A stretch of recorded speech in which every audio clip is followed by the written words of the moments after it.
100 halaga po ng droga na sakote sa 2 lalaki sa La Union at kulungan nga po ang bagsak. Police report. Kulungan nga po ang bagsak po ng 2 lalaki matapos pong mahulihan po ng ipinagbabawal na droga sa isinagawang bypass operation po ng mga otoridad sa Aringay, La Union. Nakumpiska po mula dito sa kanila ang tinatayang 34 na gramo po ng hinahinalang shabu na may halagang humigit kumulang na 136,000 pesos.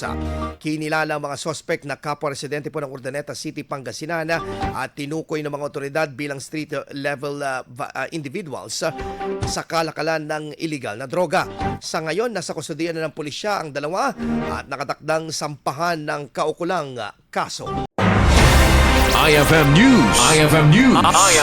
IFM News.